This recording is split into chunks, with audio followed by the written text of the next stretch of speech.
Assalamualaikum warahmatullahi wabarakatuh. Perkenalkan, nama saya Narumi Sari Satologa dengan NPM B1A020161. Di pertemuan kali ini saya membawakan materi yang berjudul keluarga hukum atau famili hukum.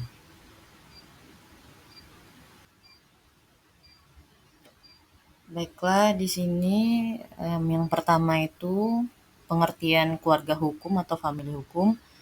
Keluarga hukum atau famili hukum adalah pengelompokan sistem hukum nasional dari berbagai negara yang memiliki banyak persamaan. Pengelompokan ini didasarkan pada karakteristik sistem hukum seperti sejarah dan persamaan. Tujuan pengelompokan ini adalah untuk membantu para ahli hukum. Namun, pengelompokan ini terkadang tidak sesuai. Beberapa penulis menggolongkan keluarga hukum berdasarkan struktur konseptual dari hukum, teori sumber-sumber hukum, tujuan sosial yang ingin dicapai dengan bantuan sistem hukum, tepat hukum itu sendiri dalam tatanan sosial. Di sini ada menurut Marc Ancel, seorang ahli hukum asal Prancis, membagi sistem hukum di dunia menjadi 5. Kategori utama berdasarkan karakteristik dan asal-usulnya. Pembagian ini bertujuan untuk mengkelompokkan sistem hukum dari berbagai negara berdasarkan kesamaan prinsip dasar dan struktur hukum mereka.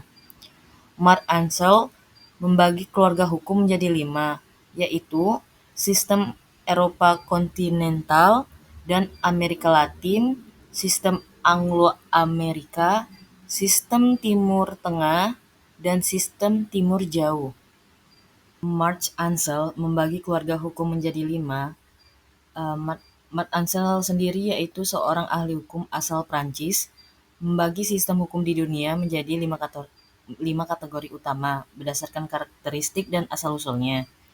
Pembagian ini bertujuan untuk mengkelompokkan sistem hukum di berbagai negara berdasarkan kesamaan prinsip dasar dan struktur hukum mereka. Berikut adalah 5 keluarga hukum menurut Ancel. Yang pertama itu keluarga hukum sipil atau civil law family. Sistem hukum ini berakar dari hukum Romawi dan paling banyak digunakan di Eropa, Amerika Latin, dan beberapa negara Asia. Negara-negara ini cenderung mengandalkan undang-undang tertulis atau kode sebagai sumber utama hukum. Contohnya negara dengan sistem ini adalah Prancis, Jerman, dan Jepang. Yang kedua itu keluarga hukum Anglo-Saxon atau disebut dengan common law family. Sistem hukum ini didasarkan pada keputusan pengadilan dan presiden yang digunakan sebagai panduan untuk mengadili perkara serupa di masa depan. Negara-negara yang menganut sistem ini meliputi Inggris, Amerika Serikat, Kanada, dan Australia. Yang ketiga, keluarga hukum sosialis atau disebut dengan socialist law family. Sistem hukum ini berkembang di negara-negara komunis dan sosialisme. Negara hukum yang sangat dipengaruhi oleh ideologi Marxisme. Negara-negara dengan sistem ini antara lain Uni Soviet atau sekarang Rusia dan negara-negara bekas Uni Soviet, Cina, dan Kuba. Yang keempat, itu ada keluarga hukum agama, disebut dengan religious law family. Sistem hukum ini mengandalkan teks-teks agama sebagai dasar hukum. Contohnya adalah hukum Islam yang berlaku di negara-negara seperti Arab Saudi, Iran, dan sebagian negara-negara di Timur Tengah dan Afrika Utara. Yang kelima itu keluarga hukum campuran atau mixed law family. Negara-negara dengan sistem hukum campuran menggabungkan elemen dari berbagai sistem hukum, seperti hukum sipil, common law, dan hukum agama. Contohnya adalah Indonesia yang menggabungkan hukum adat, hukum Islam, dan hukum nasional. Pembagian ini membantu untuk memahami perbedaan dan persamaan antara berbagai sistem hukum yang ada di dunia. Baik, selanjutnya itu di sini ada pengelompokan sistem hukum di seluruh dunia ke dalam beberapa keluarga hukum mungkin saja dapat dilakukan. Namun, pada saat dikelompokkan, terkadang menjadi tidak sesuai, akan tetapi nyatanya pengelompokan itu ada. Dan untuk menetapkan keluarga hukum tersebut didasarkan pada karakteristiknya. Sehingga apabila suatu sistem hukum ditetapkan masuk dalam suatu keluarga hukum harus dilihat sejarah dan karakteristiknya apakah memiliki persamaan atau tidak. Pengelompokan ini dimaksudkan untuk membantu yang pertama itu ada the Romano-Germanic family, yang kedua itu the common law family, yang ketiga itu the family of social law, yang keempat ada other conception of law and the social order, atau disebut dengan konsepsi-konsepsi hukum dan tata sosial lainnya. Di sini saya akan menjelaskan yang pertama itu ada Romano-Germanic family, ialah kelompok sistem hukum yang didasarkan pada civil law Romawi yang pada dasarnya terdiri sistem hukum yang dikodifikasikan, berorientasi pada definisi hukum, konsep-konsep atau pemikiran-pemikiran abstrak, teknik hukum, dan ajaran-ajaran atau dogma hukum. Yang kedua itu the common law family. Keluarga hukum ini didasarkan atau dibentuk dari penyelesaian hukum secara konkret oleh hakim dalam memecahkan perkara-perkara individual.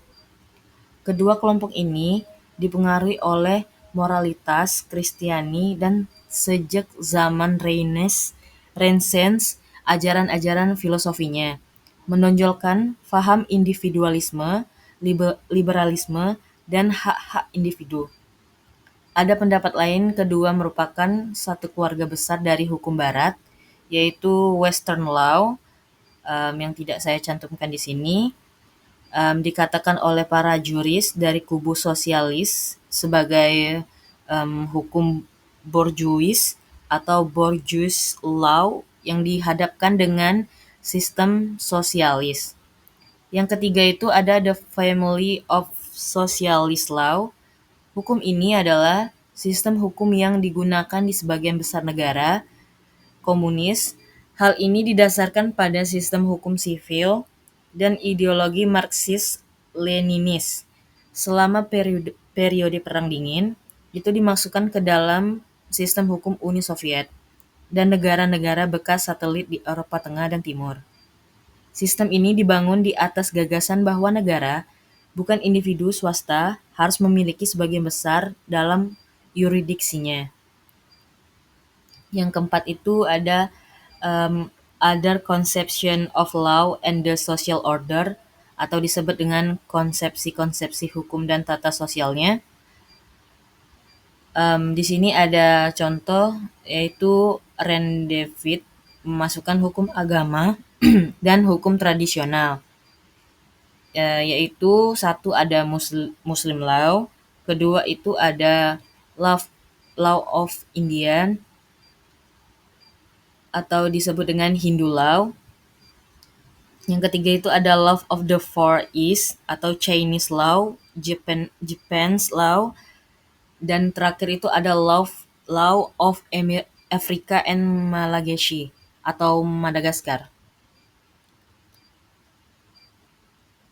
Di sini ada kelompok sistem hukum dari suatu sistem hukum itu atau kelompok sistem hukum sehingga yang merupakan kriteria atau dan lain sebagainya, yaitu ada asal dan perkembangan historisnya. Yang kedua itu cara berpikir hukum yang spesifik. Ketiga itu ada lembaga-lembaga hukum yang karakteristik. Yang keempat itu sumber-sumber hukum dan interpretasinya. Yang kelima itu ada faktor-faktor ideologis. Baik, selanjutnya di sini ada ensiklopedia dan para ahli. Sistem hukum dunia masa kini terdiri dari yang pertama itu hukum sivil atau civil law, yang kedua itu sistem hukum Anglo-Saxon atau common law, yang ketiga itu ada hukum agama yang disebut dengan religious law, yang keempat itu ada hukum adat, yang kelima itu ada hukum negara blok timur atau sosialis. Di sini Prof. Jako mengemukakan, guru besar dari University of Jeonsu, beberapa pembagian keluarga hukum dari beberapa sarjana antara lainnya, yang pertama itu ada Eisman 1905, yang kedua itu ada Saucer Hals 1913, yang ketiga itu ada Army-Journal Wall 1951, yang keempat itu ada Sneezer 1961, yang kelima itu ada David 1982, yang keenam itu ada Van der Leyden 1995, yang terakhir itu ada Matei 1997. Mungkin itu saja yang dapat saya sampaikan pada materi kali ini. Di pertemuan selanjutnya saya akan melanjutkan tentang materi keluarga hukum atau family hukum, mungkin dari sisi perbedaannya dan lainnya. Jika ada salah kata dan kekurangan kata, saya mohon maaf. Assalamualaikum warahmatullahi wabarakatuh.